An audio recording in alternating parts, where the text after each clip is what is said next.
How Dennis Rodman never talked to Michael Jordan and Scottie Pippen. Now, as we all know, Dennis Rodman won 3 NBA titles with the Chicago Bulls, whilst playing alongside Michael Jordan and Scottie Pippen from 1995 till through 1998. But during an interview of In Depth with Graham Bensinger, Rodman talked about how he never spoke with MJ or Pippen during his time in the Chicago Bulls, outside of their interactions on the court. Why not speak to your teammates then? Well, I didn't think it was important. I thought it was important for me to go there and win. You know, it wasn't, I don't have to have a job to speak to people. So I don't, me and Scottie, we're cool. Me and Scottie, we're cool today. You know, we're a little older, we're a little wiser, but we're cool today. I mean, me and Scottie never had a conversation. Me and Scottie and Michael never had a conversation in 3 years in Chicago. Only time we had a conversation is on the court. That was it. And nobody believes that. Now, how is that even possible? Not one conversation in 3 years? Crazy, or is it? Now, obviously this statement came from Dennis Rodman. Whether you trust him or not, I haven't heard Pippen or Jordan deny it, but I do believe that they did have conversations, just very rarely, if ever.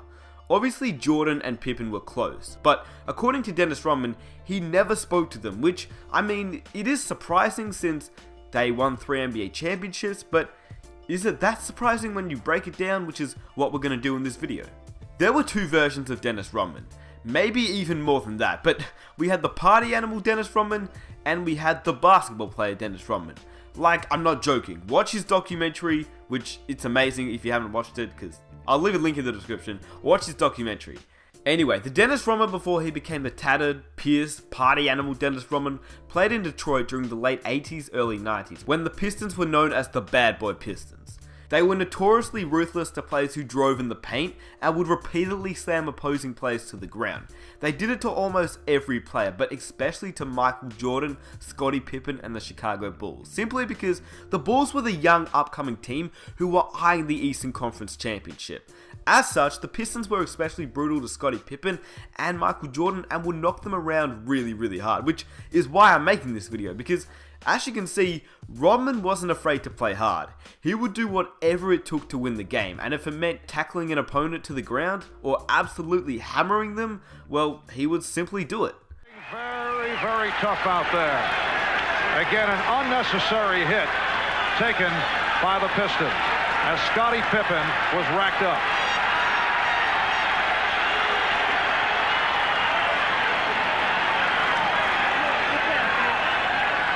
Again, I think that's what Phil is talking about. And that's what Michael Jordan's talking about. They just don't want to see that in our basketball game. He already had the guy beat to the basket. And then there was a real hard foul. A great backdoor play that the Bulls love to run. And they really let the guy have it. And then Rodman did pushing. The thing is, during the 1980s and the 90s, the game was a lot different to the way it's played now. Players literally hated each other back then, especially the Bad Boy Pistons, which in reality is why Isaiah Thomas never made it to the Dream Team, but that's for another video. Anyway, as we all know, Jordan, Pippen and their coach Phil Jackson were all about winning. That was the only thing they cared about, and in good reason. To give a very brief summary, Jordan and his Bulls won 3 NBA championships from 1991 to 1993, and then he retired. Now, whether Jordan retired because David Stern wanted him out of the league for his gambling controversy, or whether Jordan retired because he lost his desire to play basketball and the murder of his father made him want to play baseball, well, it's up for debate which one you choose, but nevertheless, he was out of the league and playing baseball. Then, in 1995, as we all know, he returned with his famous quote, "I'm back." He shocked the basketball world, and that year the Bulls lost in the Eastern Conference Finals to the Magic with Shaquille O'Neal. So after that loss, this is where Dennis Rodman really comes into effect, because by 1995, Dennis Rodman wasn't even playing for the Pistons. He was actually playing for the Spurs. By 1995, the Bulls were looking for a guy. They didn't know who that guy was just yet, but according to Phil Jackson, he made it clear what they needed, and I quote, "If we're going to win a championship, we have to have someone who can fetch the ball." And after exploring every other opportunity, the Bulls management just kept coming to one player, Dennis Rodman. Now you have to remember at this point, Michael Jordan and Scottie Pippen didn't like Dennis Rodman. In fact, they hated pretty much, or not pretty much, they hated everyone that played on that bad boy Pistons team. The thing was, Dennis Rodman was literally the perfect guy for the Chicago Bulls. He was exactly what they wanted, and he hated playing in San Antonio, which he wanted out. The only thing was, the Bulls management said he'd be the perfect guy, but only if our players would accept him. Now, as I mentioned before previously, you have to understand that Jordan and the Bulls were almost definitely not a fan of Dennis Rodman, but Jordan was one of those guys who simply would do anything to win. Literally anything to win. He agreed to have Dennis Rodman on board. Then it was Scottie Pippen's turn, and I'll let Dennis Rodman discuss what happened here. Only thing I said to myself, I said, wow, damn, I went to Detroit now. We used to push Scottie Pippen and Michael Jordan around, and now I'm going to play for these guys. So, and I was just wondering how these guys going to take me. I'm over to Jerry Cross's house. Phil Jackson was there, Michael was there, Scottie was there. Phil Jackson got to the point, he said, Dennis, the first thing I want you to do is go over and apologize to Scottie Pippen. I'm like, what? So I went outside and we talked for 5 minutes and stuff like that. And Scottie said, it's okay, everything's fine, man, don't worry about it. So after Dennis Rodman and Scottie Pippen talked it over, Rodman would have to discuss his contract, and in typical Dennis Rodman fashion, he discussed it like a champ. Went back inside, Phil Jackson asked me, Dennis, would you like to be a Chicago Bull? I said, I don't give a damn if I'm here or not. That was my answer, and then Phil Jackson said, congratulations, Chicago Bull. Now, Dennis Rodman did what he did. He didn't care who he played with, he didn't care who he played for, as long as he knew what he was doing on the court, and the team just left him alone off the court. And that's exactly what the Chicago Bulls did. That's exactly how Jordan and Pippen never spoke to him, because he simply didn't want to be spoken to. All he wanted to do was party and play basketball. Jordan didn't care, Pippen didn't care, and Phil Jackson didn't care. Now, the reason why they didn't care was because Dennis Rodman just did his thing on the court. Dennis Rodman, while not disrupting the offense, did what he was asked to do. Rebound on both ends of the court, play furious in your jersey defense, and take care of the dirty work, if you will. Now, Dennis Rodman, he would get 3 points, 20 rebounds, couple steals, a couple blocks. He just did what you wanted Dennis Rodman to do. Routinely, he guarded the best opposing big man, and routinely, he got the better of that matchup. Then, after the game, he'd go out and party, and no one would ever see him until the next game, where he'd do the same thing. Get 3 points, 20 rebounds, couple steals, couple blocks, and he would do the same thing over and over and over again. The Bulls went 72-10 one season, and they won 3 championships in a row, and Rodman never spoke to anyone off the court. Something that I guess you wouldn't see nowadays, but in the 90s, it was a lot different, to be honest with you, and we're talking about Dennis Rodman. He was crazy in a brilliant way. Lastly, I'm going to end it with a quote from Steve Kerr. For 3 years, our team really dealt with it well, Kerr said.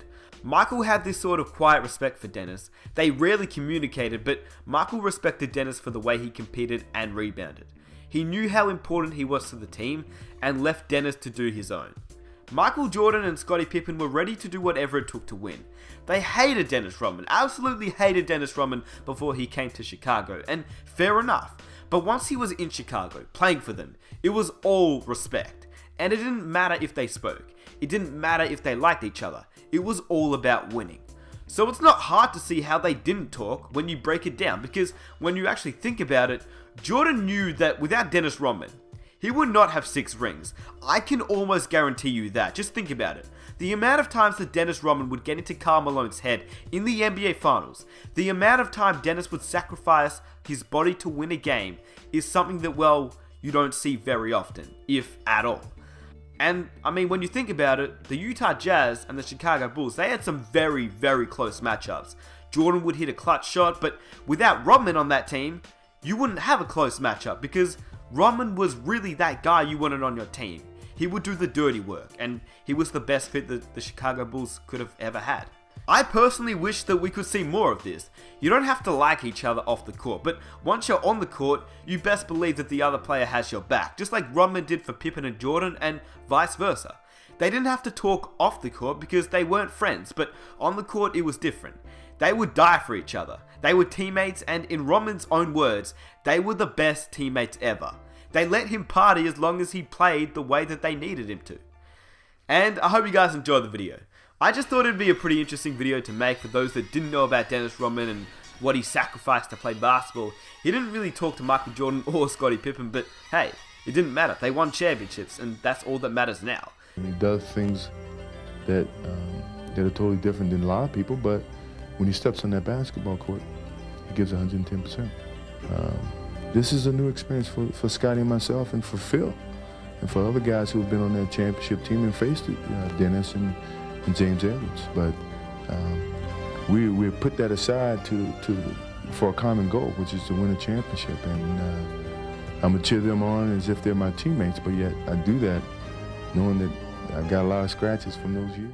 If you enjoyed this video, please subscribe for more videos just like this, and comment some of your own ideas that you'd like to see, because, well, it can be to do with Dennis Rodman, it can be to do with the current NBA, it can be to do with anything NBA related, and I'll do it for you guys. But there is so much that you can talk about with Dennis Rodman, because he was a crazy man, like crazy to say the least. And yeah, if you guys want to leave a like on this video, that would be absolutely amazing. Let's see if we can reach 4,000 likes for the next video, and I'll catch you in my next one. Peace!